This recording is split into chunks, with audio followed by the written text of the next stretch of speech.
नमस्कार, मी संकेत Deshpande. Top news Marathi चॅनलमध्ये आपलं स्वागत. आज लोकसभा निवडणुकीचा रणसंग्रामचा जो दिवस आहे, महत्त्वाचा दिवस आहे. आज मतमोजणी प्रक्रिया जी आहे ती पार पडत आहे. देशामध्ये 543 जागांसाठी मतदान झालं होतं. पैकी आत्तापर्यंतच्या कलानुसार 294 जागांवर NDA आघाडीवर आहे, 231 जागांवर इंडिया आघाडी आघाडीवर आहे. महाराष्ट्राच्या जनतेचा कौल हा महाविकास आघाडीच्या बाजूने राहिल्याचं आपल्याला पाहायला मिळतंय. महाराष्ट्रामध्ये ज्या प्रमुख काही लक्षवेधी लढती होत्या त्यापैकी एक लढत होती अर्थातच नगर दक्षिणची. याच्यामध्ये राष्ट्रवादी शरदचंद्र पवार पक्षाने निलेश ज्ञानदेव लंके जे पारनेरचे आमदार देखील राहिले होते त्यांना लोकसभेच्या रिंगणामध्ये उतरवलं, तर भाजपाकडून डॉक्टर सुजय राधाकृष्ण विखे पाटील यांना लोकसभेच्या रिंगणामध्ये उतरवण्यात आलं होतं. नगर दक्षिणची लोकसभा निवडणूक जी आहे ती सुरुवातीला सुजय विखे यांनी निलेश लंकेंवर केलेला जो इंग्रजीचा जो विषय होता त्यानंतर त्यांच्यावर केलेली जी टीका होती त्या टीकेमुळे चांगलीच चर्चेत राहिली. जय पराजय, वाद विवाद हे सगळे या टीकेमध्ये आपल्याला पाहायला मिळाले.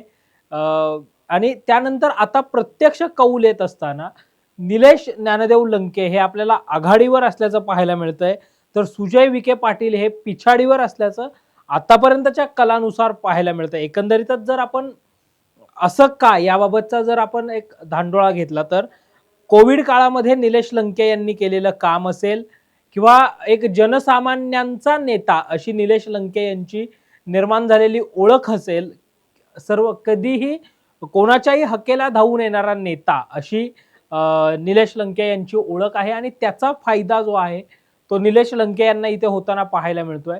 मी तुमच्यातलाच एक आहे, मी सर्वसामान्यच आहे हे भासवण्यामध्ये किंवा हे जनतेच्या मनावर प्रतिबिंबित करण्यामध्ये निलेश ज्ञानदेव लंके यशस्वी झाल्याचं पाहायला मिळतंय.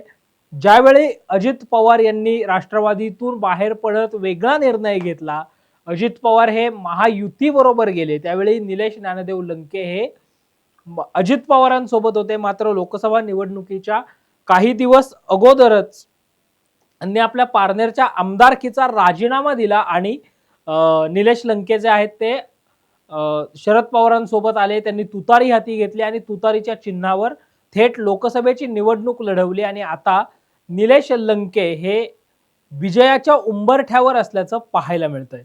अशाच नवनवीन अपडेटसाठी पाहत रहा टॉप न्यूज मराठी, आपला महाराष्ट्र आपली बातमी. आणि हो, आता top news Marathi channel Jio टीव्हीच्या OTT प्लॅटफॉर्मवर, तेही 24 तास.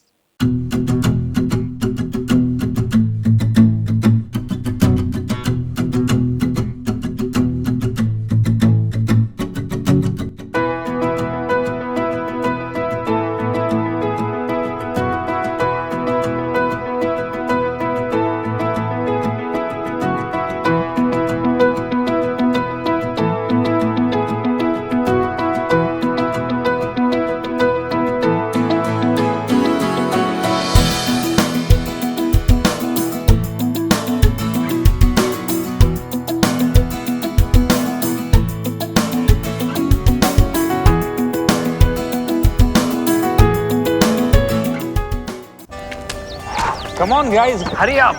यार सुन ना, एक ब्रेक ले लेते हैं. Guys, I'm telling you, तुम लोगों को सही से ट्रैकिंग नहीं आता. But that's okay, you can learn.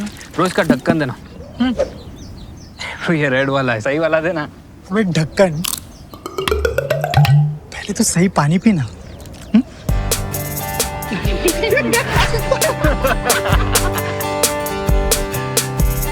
Manikchand Oxyrich, proudly Indian.